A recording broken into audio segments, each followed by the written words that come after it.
Hi, everybody. Here I am, Dishin with the Dietitian and the live stream. And I'm happy to have you guys on.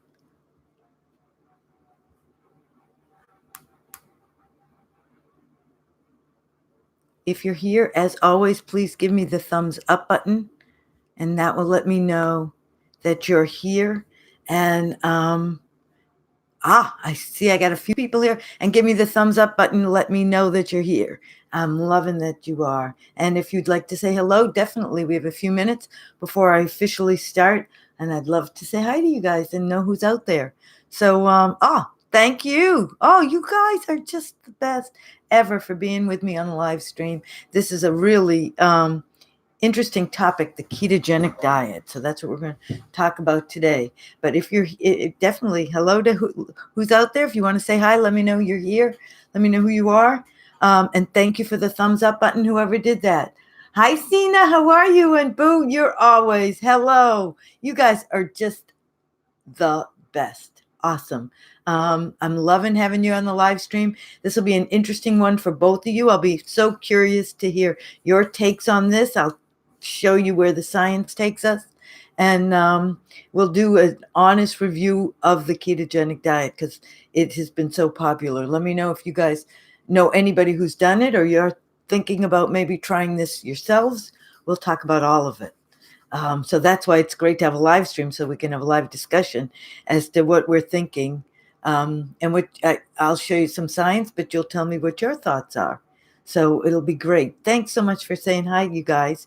Oh, there's a few more on this, which is great. And if you're here, definitely give me the thumbs up. If you like being with me on Dishin with the Dietitian, definitely give me a thumbs up. It lets me know you're here, and it lets me know that you like what we're doing together and that we're on the right track. So that's wonderful. As always, if there's anything you want me to do a live stream on, let me know because I'm happy to do it.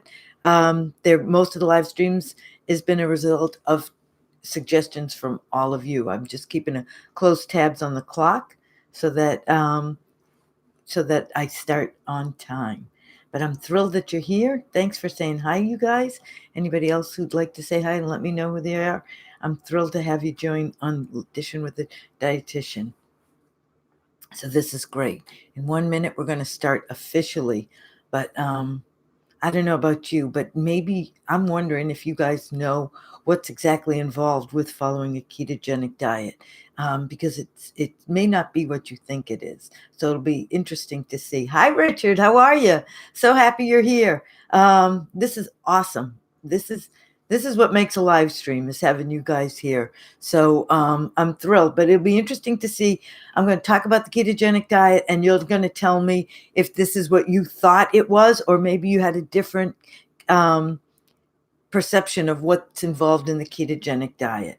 I know there's a clock on my computer. I'm just so conditioned. I keep looking at the clock on my oven on my wall. But here we go. Hi, everybody, and welcome to Dishin with the Dietitian, the ketogenic diet. What a rage it's been. Everybody from celebrities to maybe your friends and family or neighbors have been interested or have followed the ketogenic diet. And really, there are two camps. You either think it is the greatest thing, or you say, run, run, run. Today, let's put aside our feelings and maybe any preconceived ideas or thoughts, and let's take a look at the science. That's what we'll do on tonight's live stream of Dishin with the Dietitian. For those of you who are new to my channel, welcome. My name is Debbie Kravitsky. I've been a registered dietitian for over 30 years. Currently, I'm a clinical dietitian at Mass General Hospital's Cardiovascular Disease Prevention Center.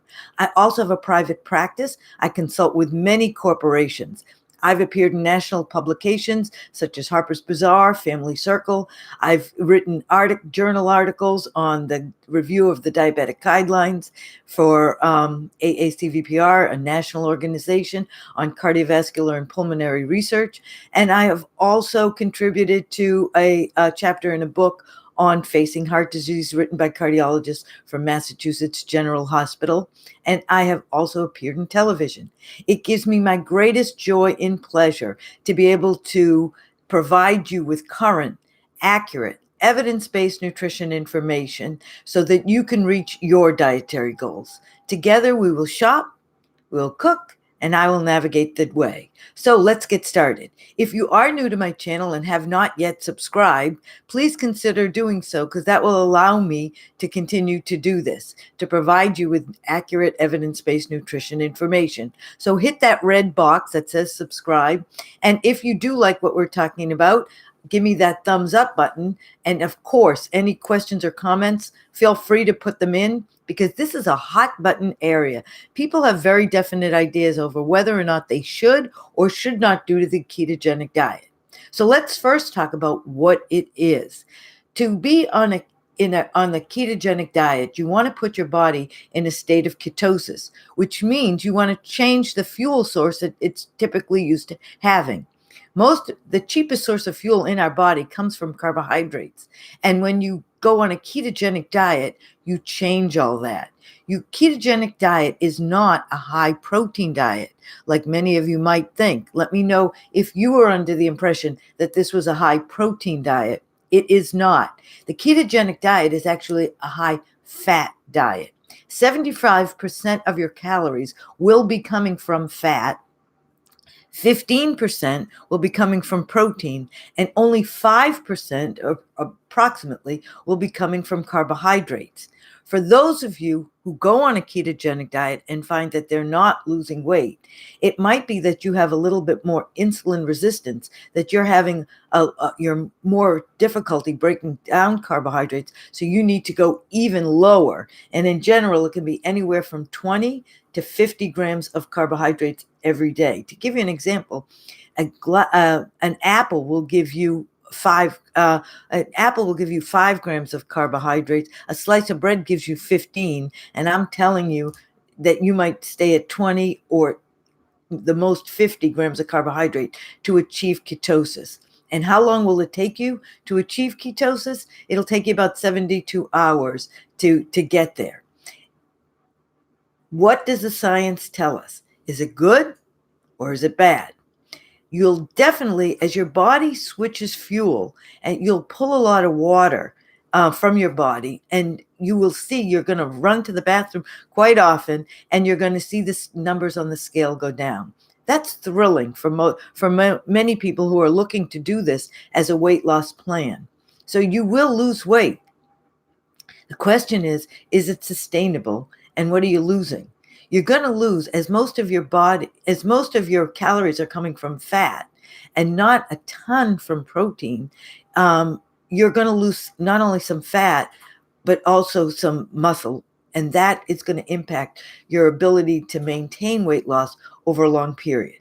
Looking at the science, I have to tell you that the studies were very mixed, and they weren't all of great quality. So one of the benefits of, I worked with a cardiologist at Mass General who really gave me the confidence to assess a study and to trust my instinct when it comes to these studies as to whether or not I think that they're accurately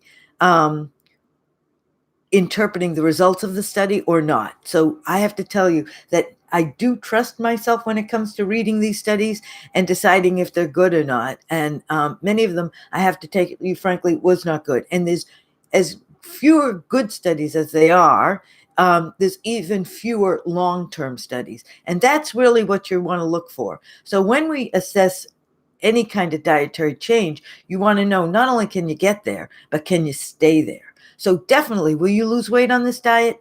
Yes, you will. Will it improve blood sugars? Most likely it will, because you're no longer having carbohydrates, so your blood sugars will go down.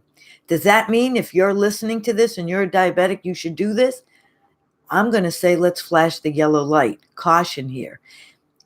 Without carbohydrates, your blood sugars will go down. If you continue to take medications that lower your blood sugars, you can have what's called a hypoglycemic reaction, or you'll have a low blood sugar. You will crash. So before going on a ketogenic diet, you need to make sure that you tell your physician that you're considering this or that you are going to do this, and you need to be monitored really closely. Hi, Marie. How are you? Nice to have you join me on the live stream. So, definitely, if you're diabetic, you need to make sure that maybe they're going to advise you to discontinue medications. Don't do that on your own, but know that this may or may not be the diet for you. If you have high blood pressure and you're on medications, your blood pressure can drop. And so you need to make sure that you check with your doctor as to how you should or should not proceed.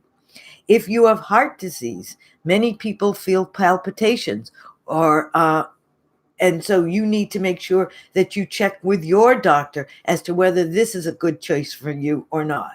And speaking of heart disease, in terms of heart disease, it may surprise you that it does not matter how much fat you include. What does matter is the type of fat. So I know that my patients at Mass General are given a good education on what's considered a healthy fat, what are fats that they want to limit, and what are fats that they want to include. But many people don't have the benefit of a dietitian and don't have the benefit of a nutrition education. For knowing more on fats, definitely look at the video on Dishin with the dietitian on fats to include and fats to limit.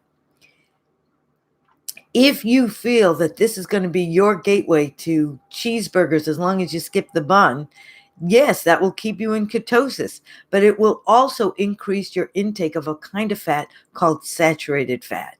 And so that's why many people on a ketogenic diet, if they include these food choices that are high in saturated fat, will raise their L for lousy, their LDL cholesterol. Now, many who tout the benefits of a ketogenic diet will say, well, HDL, the good cholesterol, goes up. But that's not a shock. All fats raise HDL, the good cholesterol.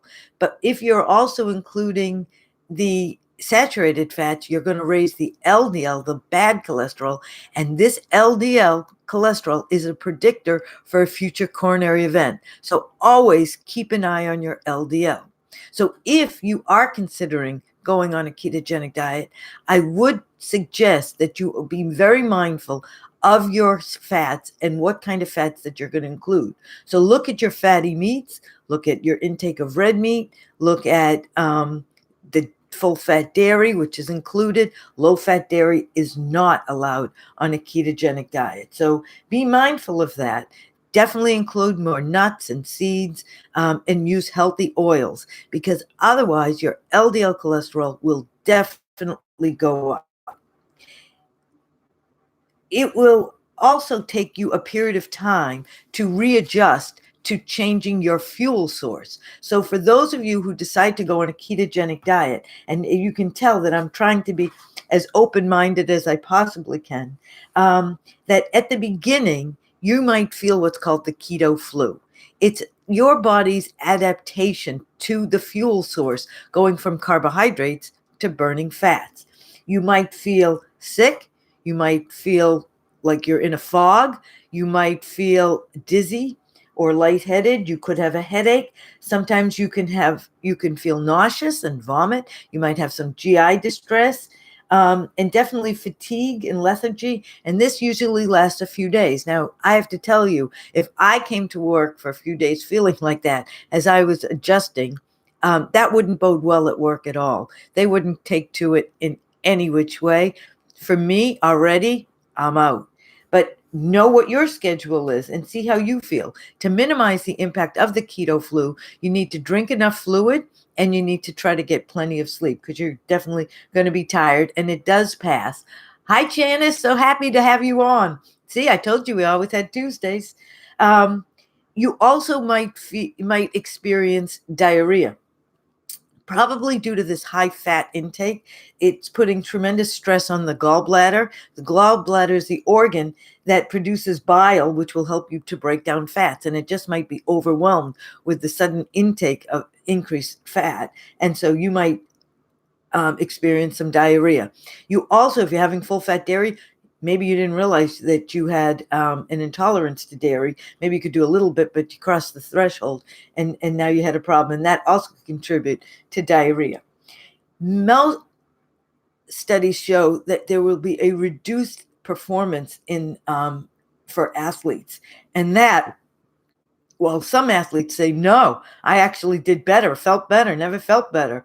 But studies just don't support that. Studies show that high intensity cycling and running, that after 4 days on a ketogenic diet, these athletes actually perform worse than those on a high carbohydrate diet. Proponents of the diet suggest that when you don't need to rely on glucose for fuel or carbohydrates for fuel, that now you have an endless supply, and they felt that they actually did better. But the studies didn't support that, and the high acidic content of this diet may impact the body's ability to perform at peak level. So maybe if you're an athlete and you don't want to risk it, maybe it's not for you.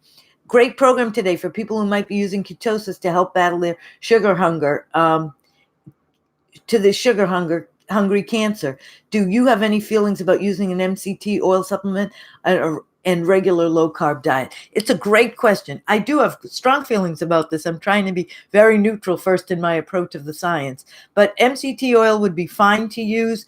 And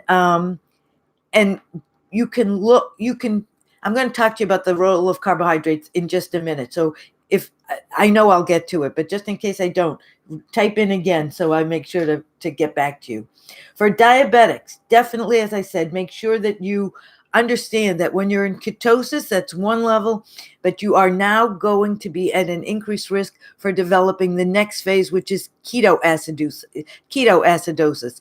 When you look at my video on high protein diets, are they good or not?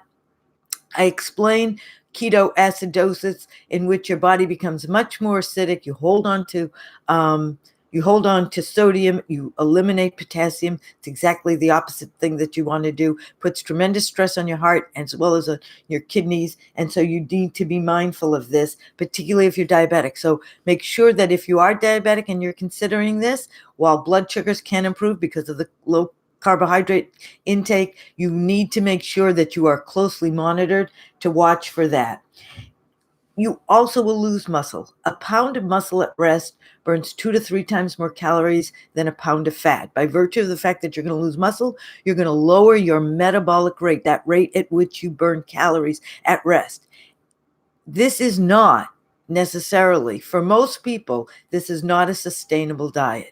Eventually, you're going to want the crunch, you're going to want other foods, and when you do, you're going to regain weight, and that weight tends to be fat, not muscle. But now that you've lost the muscle and you have more fat, that engine of yours, that rate at which you burn calories, your metabolic rate, will be slowed down, and it takes a long time to get that back. So you need to think, if you're doing this for weight loss, to jumpstart a weight loss program, will it do it? Yes, it will. Should you do it? You've got to ask yourself, how long are you going to stay on this plan? And if you feel so restrictive, I know many, many people who've done this diet and lost a lot of weight.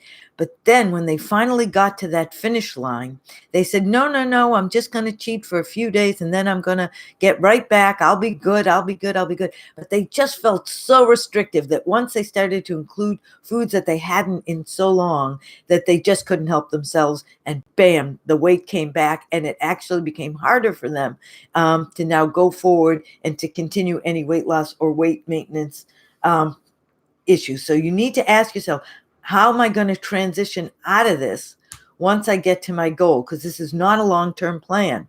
You definitely need the help of a registered dietitian to help you to do that.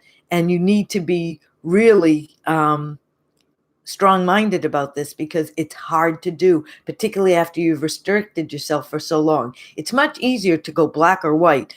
This is in, this food is out. But once you start to blur the lines a little bit, you need to make sure that you can do so in a very gradual way. Otherwise, you're going to regain the weight. So that is a huge factor to this, is that it's not sustainable. And most people do regain the weight and make it harder for themselves in the long run.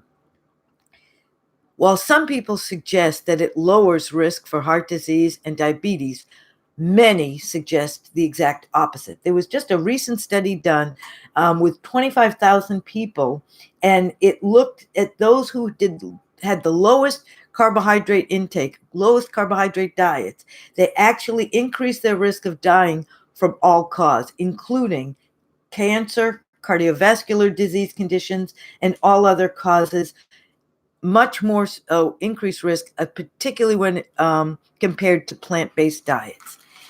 The next thing we need to talk about is something called definitely look at my video on the microbiome so that you understand that we don't live alone. This is another pathway for us to understand disease risk and how we interact with the environment. This diet, you don't have a lot of fiber. Many people will have constipation. You'll definitely have some vitamin and mineral deficiencies because you're not including these foods. And so while you lose the weight, it is at a cost, and I don't want you to be fooled in any other way. It will definitely require some supplementation if you're going to do it.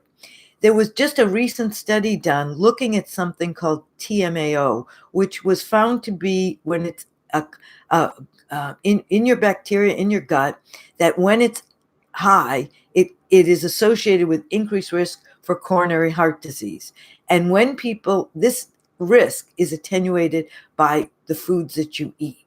So when you have a plant-based diet, you lower the risk, and when you have a high-fat diet, you actually increase risk. So it's something to look at, because that was the first long-term study. There was also a long-term study that looked at the risk at developing atrial fibrillation, a irregular heartbeat, a rapid heartbeat, and of your heart, and they found that this diet actually increased risk for atrial fibrillation. So really be mindful of this, because particularly if you're a heart patient, you need to know this. Now, this is not a new diet. It's been around for about 100 years, where it's been used to treat kids who have seizures, to manage seizures in kids with epilepsy. And we really don't know why this works, but it seems to help, although kids have to be watched, because it did also increase risk for kidney stones, for osteoporosis,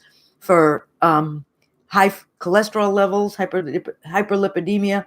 Lipid is fat, emia is blood, so a lot of fat in your blood, and it did in some kids impair their growth. So you need to be monitored pretty closely when doing this diet, so that you don't suffer from any of these consequences. So note that it does have a place, but if you have any involvement, any issue with your pancreas, with your liver, with your thyroid, with your gallbladder, this is absolutely not the diet for you. It definitely increased risk in many for non-alcoholic fatty liver disease due to the stress on the liver, due to the metabolism of the breakdown of the fats. So at the end of the day, where are we? At the end of the day, for me, if you want a weight loss plan to jumpstart you, because nothing you're doing is working, and you need these strict guidelines, just make sure that you include the right type of fat for its effect on cholesterol. If you think that this is the way for you to have cheeseburgers and bacon and all of that, you'll still lose the weight. You'll still be on the ketogenic diet, but now you're increasing risk for heart disease and for diabetes. Diabetes and heart disease go hand in hand. Heart disease is a risk factor for all diabetics.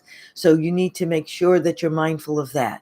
If you have high blood pressure or heart disease or diabetes, you need to be closely monitored, because you can have risk associated with your change in fuel.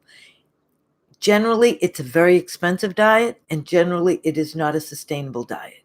For me, for you, I'd rather you do, yes, can you do a low carb diet?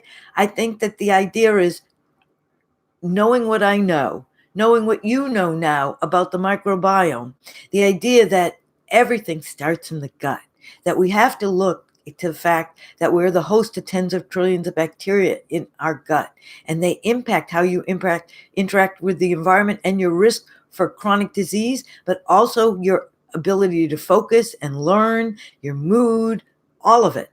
And what you're looking for this bacteria is you're looking for diversity, and you're looking for abundance. So if you get sick, you can be resilient. And how do you get diversity and abundance of the healthy bacteria in your gut? It's fiber. So a diet that cuts back on fiber intuitively will tell me that this is not a good plan. Even if it leads to weight loss, it still is at quite a high price. So for me, for you, I don't say go low carb. I say go low sugar, go high fiber, more fiber than previously thought. Develop a lifestyle that's sustainable so that you can not only get your weight off or get to your appropriate cholesterol level or manage your blood sugar, but that you can keep it there, that you can not only get to your goals, but sometimes the harder part is sustaining that goal. So for me, for you, ketogenic diet, if you're going to do it with the help of a registered dietitian and with the close supervision of a physician. But otherwise, I'm going to tell you that for me, I didn't find it to be a good thing at all. So for me, I want you to make sure that you understand slow and steady wins this race. I know there are people who swear by this diet, and we're all genetically a little different. And I want you to do what's something that you can sustain long term, so that you don't have those ups and downs in weight, which make it harder for you to maintain a good weight. Let me know what you think. Have you guys been thinking about doing a ketogenic diet, which is, by the way, did you think it was a high protein diet? So let me know. Let me know, has this been informative for you? Is it been showing you anything new, anything that you didn't consider before, maybe if you were thinking about following this kind of a diet? Because this is just it's so important to do, is to look at the science. That the hardest part about all this is to put away your personal prejudgments, but to keep your gut instincts. See, everything starts in the gut. As you take a look at the facts, and then you make a decision for you based on you. So let me know if this has been helpful. Let me know, Standler Consulting, if I answered your question on low carb diet. I just don't recommend it. I'd rather you focus more on, you can lower your intake of carbs, but I want you to actually increase your intake of fiber, because fiber is your friend. And I'd rather you make sure that you include the right type of carbohydrate for its effect on cholesterol and for improving that microbiome. So we know it's all about fiber, more than previously thought. Let me know if this has been helpful for you guys. I'll wait to hear from you. And the other note I have for you is that the live stream, the next live stream will have to be delayed because I will be out of town. So the next live stream is actually going to be on the 17th. Extremely informative. Oh, Janice, I'm so glad. And you didn't know about the sodium. Yes. So make sure you know, because it can lower your blood pressure significantly. And if you're taking medication to further lower your blood pressure, you can get dizzy, lightheaded. So you really need to be mindful of that. So I'm so glad you learned about that, and that was helpful for you. Awesome. Anybody else? Otherwise, I just want you to know that my side note is that the 17th of March will be the next live stream because I'll be out of town. Oh, I'm so glad I answered your question. The MC Toil Plus low carb diet data in cancer and cancer models is overwhelmingly positive. Yep. So I think that's totally a great way to go for cancer patients. Just make sure, as always, that you're selective in the type of carbohydrate that you include. But I love when you include your research or research that you found. It's really helpful for everybody, really informative. So that is terrific. Anything else anybody wants to add? But thanks for that, Steinler Consulting. I love that. And any of you who've heard anything different or have experienced anything different, have any of you tried this diet at all? Let me know. But if there's something that you would like me to do a live stream on March 17th, let me know. Have a great thing. Thank you so much. And thanks for the science. Oh, you're welcome, Amy. I'm so glad you joined in. Thanks so much for joining me tonight. But, and Richard, I am so awesomely thrilled you're here. Very helpful because it has been getting so much hype. I mean, How many of you have gone to restaurants and you see this is the keto menu here, or you go to the supermarket, this is keto friendly, this is keto approved, all of that. And some of it is totally unnecessary if you follow the guidelines. So make sure that you're mindful of this. This is a different diet than the paleo diet, which is slightly different. So it's really important to look at each one of these, to take a look at what they're good for, what are their pros and their cons, so that then you can walk away having made an informed decision as to what's the right way for you to go. But I do want you to be mindful of some of these cautions, because they'll definitely impact your health. And you want to make sure that the reason why you're doing this is to be mindful of food choices to get you to better health. So I want you to make sure that you know both sides of the coin, because the camps are pretty well staked as to who falls where. But LDL cholesterol is still the guideline for risk, as well as another kind of fat called triglycerides. So when they go up, risk for future coronary events also goes up. And anything that's going to raise LDL cholesterol, I don't think would be a good idea for anybody, particularly heart patients. So you need to really be careful in the type of fat that you include, the inclusion of red meat that you include if you're going to consider this kind of a plan. All right, you guys, thanks so much for writing in. I'm so glad you found it helpful. Have a wonderful evening. I hope you're having some fish tonight, maybe, and plenty of vegetables. This diet includes non-starchy vegetables, by the way, and it excludes the starchy vegetables, which are beans, corn, potato, rice, pasta, and dried beans and lentils. Those would not be keto approved. So you miss out on a lot of key nutrients in this diet. So have a wonderful night, everybody. And thank you so much for joining me. I've loved your comments. I've loved your questions. And I'm just so delighted. If you've enjoyed this, definitely give me the thumbs up. If you haven't yet subscribed, please consider doing so. That'll allow me to continue to do this. And as always, let me know if there's a topic that you would like me to include on the live stream. It's a wonderful way for me to stay connected with all of you and to provide you with accurate, current, evidence-based nutrition information. So thank you again. Have a wonderful evening, everybody, and take care. Hope to see you soon. But definitely, for those of you who I see only through the live stream, the next one will be March 17th. Thanks so much, everybody. Have a great night.